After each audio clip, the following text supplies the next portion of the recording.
അപ്പൊ big boss season 7 ഒരുപാട് തരംഗം സൃഷ്ടിച്ചിട്ടുള്ള ഷാനവാസ്കാണ് എന്റെ കൂടെ ഉള്ളത്. ഷാനവാസ്ക, എങ്ങനെയുണ്ട് ഈ ഒരു ഗിഫ്റ്റ് കിട്ടിയപ്പോൾ? എന്താണ്? വളരെയധികം സന്തോഷം. ഇത് കുറച്ച് നേരത്തെ വന്ന് വാങ്ങണമെന്ന് വിചാരിച്ചായിരുന്നു. ഓരോ തിരക്കിന്റെ ഇടയിൽ കുറച്ച് ഡിലേ ആയിപ്പോയി.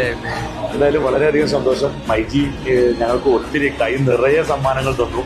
ഞങ്ങൾക്ക് ഒരുപാട് ടാസ്കുകൾ തന്നു. ആ ടാസ്കിൽ വിജയിക്കുന്നവർക്ക് നല്ല കൈ നിറയെ സമ്മാനങ്ങൾ തന്നു. അതുപോലെ തന്നെ ഞങ്ങളൊരു ഫൈനലിസ്റ്റിൽ തേർഡ് പൊസിഷനിൽ സെക്കൻഡ് റണ്ണറപ്പിനും ഫസ്റ്റ് റണ്ണറപ്പിനും ഫൈനൽ 5 വന്നവർക്ക് എല്ലാവർക്കും വാരിക്കോരി സമ്മാനം മൈജി കൊടുത്തു. റെഫ്രിജറേറ്ററും പിന്നെ ഒരു ബ്ലൂടൂത്ത് സ്പീക്കറുമാണ് ഷാനവാസ്ക. എന്തൊക്കെയാണ് പുറത്തെ വിശേഷങ്ങളൊക്കെ പുറത്തിറങ്ങിയിട്ടുള്ളത്?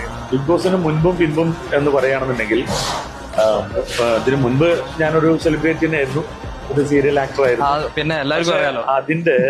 അതിന്റെ 10 മടങ്ങ് റെസ്പോൺസാണ് എനിക്ക് ബിഗ് ബോസിന് ശേഷം ഈ നാട്ടിൽ നിന്ന് കിട്ടിക്കൊണ്ടിരിക്കുന്നത്.